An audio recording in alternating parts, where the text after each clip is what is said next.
It's that time again. Let's dive into Kagurabachi Chapter 9, and if you're not caught up, be sure to check the playlist on my page. Alright, so if you recall, Chapter 8 left us off with Sojo and Chihiro about to throw down in Cafe Haru Haru after Sojo showed up. Well, Chapter 9 kicks us off with a bit of a flashback, and we are cutting to Azumi and Shiba's POV right after they left the cafe a few hours earlier. So we pick up with the two of them riding in a car, and Azumi says, "So, Sojo even has his hands on Cloud Gouger. That's unbelievable. Man, I've just been getting the weirdest feeling recently. Openly putting up the Sanucci for auction and issuing that bounty, it's just so brazen. It's not how Sojo operates." Shiba says, "Do you think he's baiting the Kabunabi?" And Azumi says, "Yeah, honestly, if he has Cloud Gouger, it kind of makes sense. It means he's confident that he can win the fight. This is such a pain. Man, Chihiro really should keep a low profile." And Shiba says, "Hey man, I already told you how that's gonna go. He's not gonna stand aside. I told you." And Azumi says, "Yeah, he can fight. I've seen that. That's all the more reason for him to lay low. In the Imperial War, the Enchanted Blades were all on our side, Shiba. Nobody's ever seen a battle between two of them. Plus, it's different from before. The Enchanted Blades were wielded in vacant fields." But Shiba just starts like waving his little fish stick that he's eating, and Azumi is like, "Hey man, this is a serious conversation. Please don't play with your food." Shiba just looks out the window and says, "It's just that things are really heating up." And Azumi says, "Yeah." Now, as Shiba looks out the window, we can see that they're driving by the Tokyo Museum of History, and there's a long line of people waiting outside. And that's because they're having a special exhibition on Kunishige Rokuhira. We then cut to inside the museum where we see a little kid walking through this exhibit and just being completely amazed. He is enthralled learning about Kunishige, the legendary hero and father of the Enchanted Blades. And we also learn that it is the 18th anniversary of the armistice that ended the war. We then cut to back inside the car where Azumi is also looking out at the museum, and he says, "Rokuhira and the Enchanted Blades are celebrated for bringing the war to an end, revered for their role in history. But if on this day we suddenly see the Enchanted Blades fighting in public." And that's when we cut back to Chihiro and Sojo, and we get the title drop for this chapter, Inten versus Cloud Gouger. And we see these two facing off. Chihiro already has his goldfish summoned, and we can see that Sojo has what appears to be like a cloud dragon summoned. We then see Chihiro's internal thoughts, and they are absolutely flooded with a million different questions as he's trying to process what's going on. He's like, "Sojo is right in front of me. Where is the Sanucci sword? How did he know we were here? Where are the other Enchanted Blades? How is he connected to the Hishaku? What's their goal? Why are they after Char, the Cloud Gouger?" And then everything focuses for him, and he just concentrates on, "That's my dad's sword." We then cut to Sojo's thoughts, who is wondering just how Chihiro is unscathed after taking his lightning attack that just blew a hole in this cafe. He's thinking that even a sorcerer wouldn't have been able to withstand that. So how did he do it? Was it the power of his enchanted blade?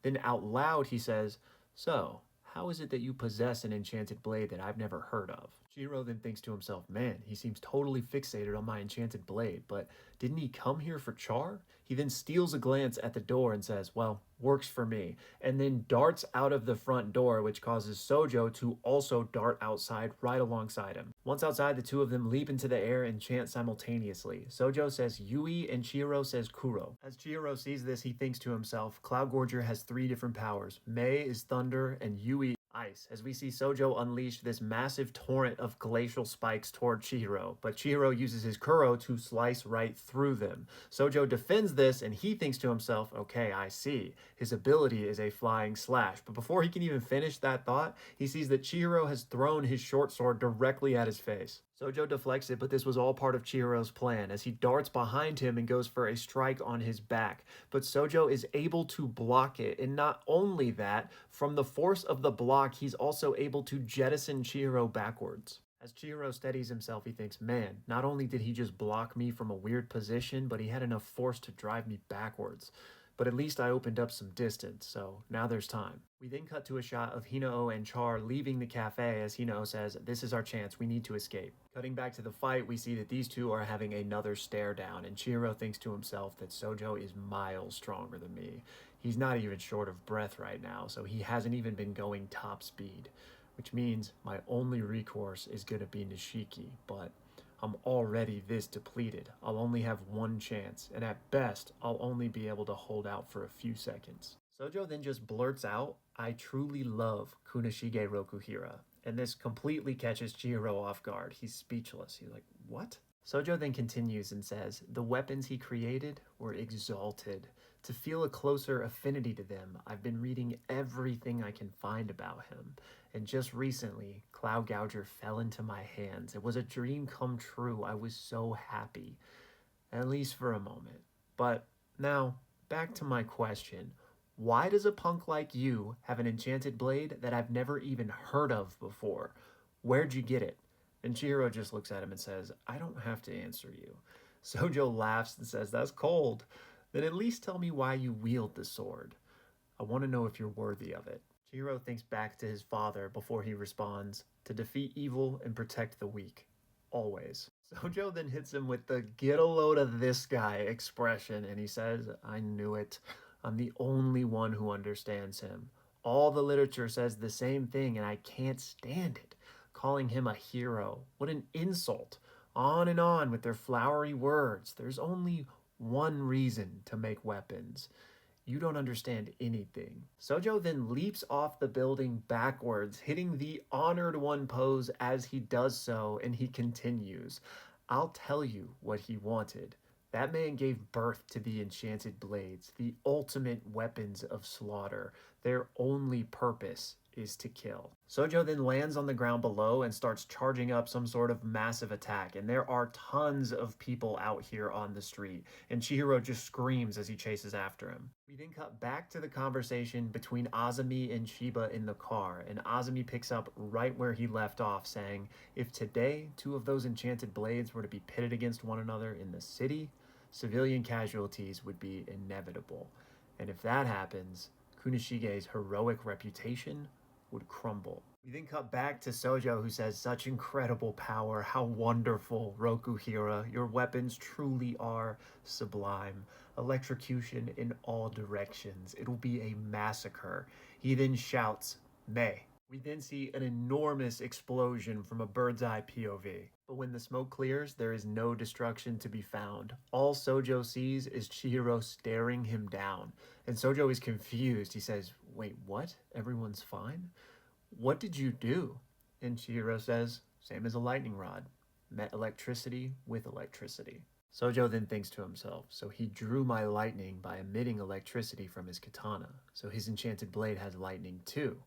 But more importantly, that means he was the lightning rod." Sojo then yells, "You really think you pulled one over on me? I can just do it again." He then raises his sword, but it kind of fizzles, and he thinks, "Wait, it's gone?" We then see Chihiro think back to his father teaching him about the blades, where he says, after Cloud Gouger releases a high-powered Mei, it requires an interval of 10 to 20 seconds to recharge. Chihiro then looks at Sojo and says, "You're the one who doesn't understand anything." And Sojo just hits him with the, "This guy, quit acting so tough. You can barely stand up right now. And it's no wonder because you took that lightning bolt head on." And Chihiro is looking rather rough. He's struggling to even stay on his feet as he kind of sways back and forth. And he thinks to himself, 10 to 20 seconds. That should be long enough for people to escape. And the Kamunabi should be getting here soon. But before then... And he thinks back to Sojo saying that the only purposes of the blades is to kill. And he thinks, before then, I'll slay him. Chihiro then hits him with the cold-blooded Nishiki as he brings his katana forward, and that's where the chapter ends. Bada boom, bada bing, another banger chapter, man. Just a few thoughts really quick on this one. I am loving the fight so far. The ice maneuver against the Daruma Sorcerer now makes sense. That's one of the blade's abilities. And also, I'm assuming that Chihiro used his, absorption technique that we've seen him use against the Daruma Sorcerer, and he's now releasing that energy toward Sojo. Now, I'm not entirely sure because I've been jumping back and forth on, the translations of how they do these attacks. So I don't know if that's what Nishiki is, but I think that's what it is. It would make sense. And then more importantly, I love this development and glimpse into Kunishige's perception in this world, because this is a very nuanced gray area, right? He's treated as a legendary hero, but that's probably because their side won. I mean, this is basically Oppenheimer, right? He created nukes.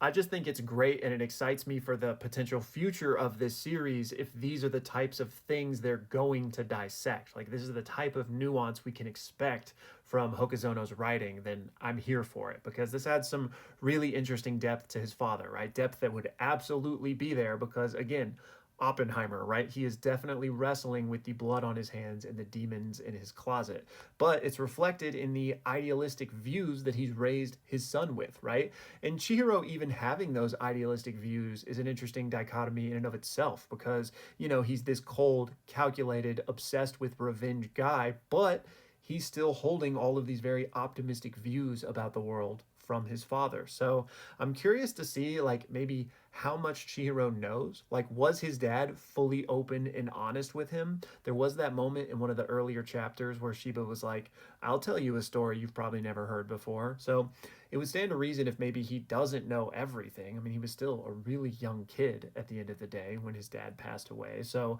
might Chihiro's views evolve at all if he finds out maybe the true horrors of the world and maybe, what his dad had a hand in? And that's not to say that, his dad is straight up evil or he'll change how he feels about his dad or anything. But again, just the nuance of, maybe it's not so black and white out there. Anyways, all this to say, it just interests me and has me excited for kind of the direction things could go in this series. But finally, y'all, as always, I have some Bachi Bro legends to shout out. So long live Chowder and Branwyn. Thank you guys both so much for the support. It really does make me happy that other you guys out there are enjoying this series as much as I am. And not just Kagurabachi the series, but this series I'm making on Kagurabachi. So thank you guys so much.